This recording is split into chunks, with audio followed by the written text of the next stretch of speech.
Imagine stepping into a room so quiet that you can hear your own heartbeat echoing inside your skull, the sound of your blood flowing, the whisper of your lungs expanding, even the crackle of your joints as you move. At first, it feels fascinating, peaceful even. But within minutes, that silence turns haunting. You start losing your balance, your sense of time, and eventually, your grip on reality. This is not a scene from a psychological horror film, it's what actually happens inside the world's quietest room, a place where silence is so absolute that it begins to distort the human mind. Built to study sound, it ended up revealing far more about us, how deeply the human brain depends on noise, rhythm, and external reality to stay sane. So, what exactly happens to scientists, visitors, and test subjects who enter the world's quietest room? And what does this eerie experiment teach us about the way our minds truly work?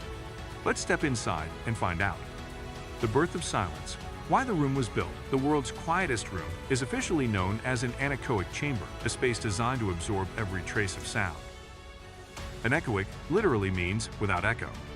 The most famous of these chambers, located at Orfeo Laboratories in Minnesota, holds the Guinness World Record for the lowest sound level ever recorded, 9.4 decibels.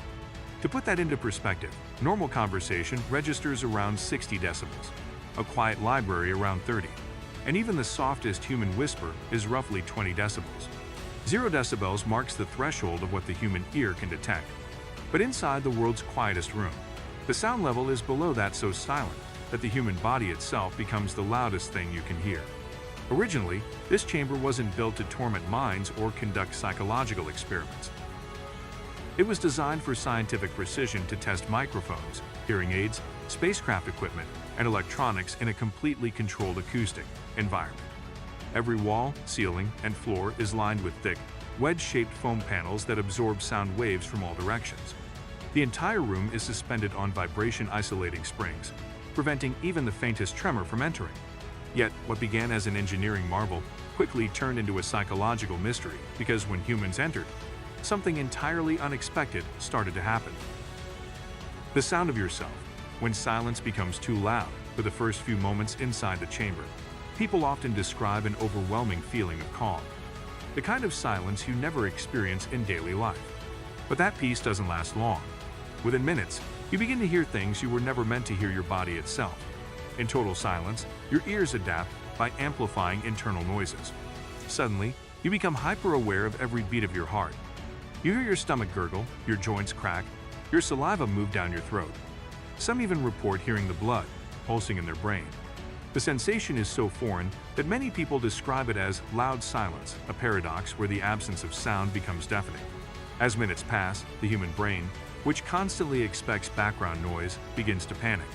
Without environmental sound to anchor perception, the mind turns inward, and that's where the real discomfort begins. The silence forces you to confront your body, your thoughts, and even the faint electrical hum of your nervous system. What scientists discovered is that the brain isn't built to handle total quiet. We need ambient sound to maintain orientation and mental stability. Without it, the mind starts to unravel, the breakdown of balance and reality. Another strange thing happens when people spend time in the world's quietest room. They start to lose their balance. You might think silence has nothing to do with stability, but the two are deeply connected.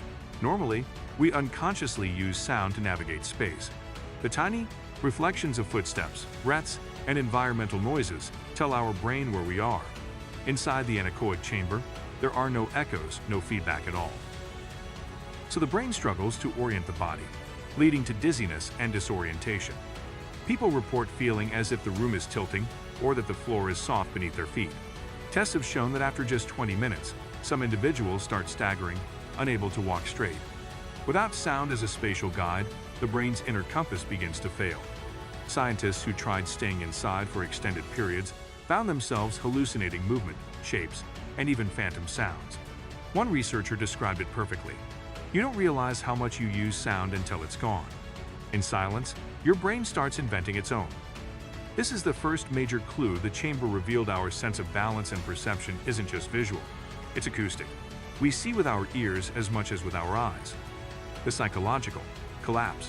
When silence turns into noise. After about 30 minutes, the real psychological effects begin.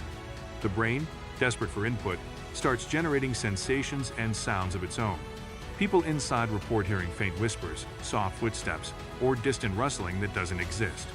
Others describe visual distortions, shadows that move, flashes of light, or the illusion that the walls are closing in. This happens because the sensory deprivation overwhelms the brain's predictive system. Normally, our brains combine external sensory input with internal expectations to create a coherent picture of reality. When the external input disappears, the brain starts filling in the blanks, creating false perceptions to make sense of the emptiness. In simple terms, in the absence of sound, your brain becomes too loud. Even seasoned scientists who entered the chamber for experiments reported feelings of anxiety, claustrophobia, and paranoia after just a short while. Time perception also begins to warp minutes, feel like hours, and some people lose track of how long they've been inside. The longest anyone has ever stayed in the chamber voluntarily is about 45 minutes. After that, the silence becomes unbearable. The brain simply refuses to stay in such isolation. Why the human brain hates total silence. To understand why the chamber affects us so deeply, we have to look at how our brains evolved. For millions of years, human survival depended on sound. Before language, before tools, sound was our first warning system. Predators, weather, footsteps, and danger were all identified by ear long before sight. Our auditory system is always alert, scanning for cues even while we sleep. This constant low-level awareness gives us a sense of safety and connection to our environment. When that connection is severed, as it is in the world's quietest room, the brain perceives it as a threat. In the absence of sound, the mind begins to panic. The body's survival instinct kicks in, activating the same stress responses used for fight or flight. That's why heart rates rise, adrenaline spikes, and anxiety builds the longer someone stays inside. In essence, silence becomes the loudest alarm. It tells your primitive brain something is wrong. The experiment that changed neuroscience. When researchers at Orfield Laboratories and similar institutions began studying how people reacted to total silence, they didn't expect to uncover such dramatic effects. The chamber became a tool for understanding human perception itself. Neuroscientists found that silence disrupts the brain's default mode network, the part of the mind responsible for daydreaming, memory, and sense of self. In a normal environment, this network runs smoothly, using external sensory input to create context. But inside the chamber, that input disappears, and the mind collapses inward. Test subjects reported vivid internal experiences, ranging from intrusive thoughts to intense self-reflection. Some described it as peaceful and meditative, others as suffocating and terrifying. The difference often depended on a person's mental state before entering. For scientists, the results were groundbreaking. They showed that silence doesn't simply remove sound, it rewires consciousness. It exposes the raw, unfiltered mind without the noise of the world to distract it. The hallucination threshold. Many participants experience hallucinations inside the world's quietest room, especially after passing the 30-minute mark. But why does this happen so quickly? The brain is a pattern-making machine. It expects constant input from the senses, sight, sound, touch to verify reality.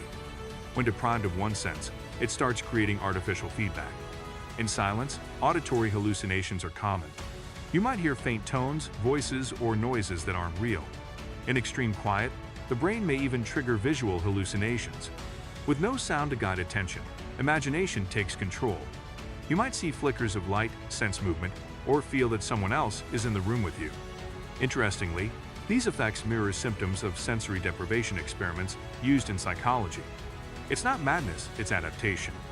The brain refuses to exist in emptiness, so it paints its own world. That's the haunting truth the world's quietest room revealed. Reality isn't just what we perceive, it's what our brain creates to protect us from nothingness. What silence reveals about the human mind. Once scientists realized how profoundly silence affects people, they began studying what it reveals about our mental health.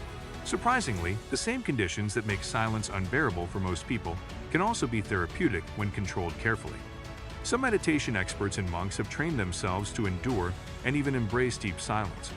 For them, it's not terrifying but transformative. When you strip away all external sound, you confront the pure, unfiltered activity of your mind. That confrontation can lead to insight or to fear. For ordinary people, though, the world's quietest room exposes how dependent we are on noise to regulate our thoughts. Music, conversation, traffic, all of it keeps the mind anchored to the outside world. Without it, our inner chaos becomes impossible to ignore. In that way, The chamber serves as a mirror. It doesn't just reflect silence, it reflects you. Your fears, your thoughts, your restlessness, your raw humanity, all magnified by the absence of everything else. So, what did the world's quietest room do to the scientists who entered? It didn't harm them, it revealed them. It showed that beneath all the sound and chaos we crave lies a fragile, restless consciousness that depends on the world's noise to feel alive. When you leave the chamber and hear the faintest sound again, the hum of air, a footstep, a breath, it feels like music. Because after staring into the heart of silence, you realize something beautiful. The world isn't loud, it's alive. And maybe, just maybe, that's the sound our minds were always meant to hear.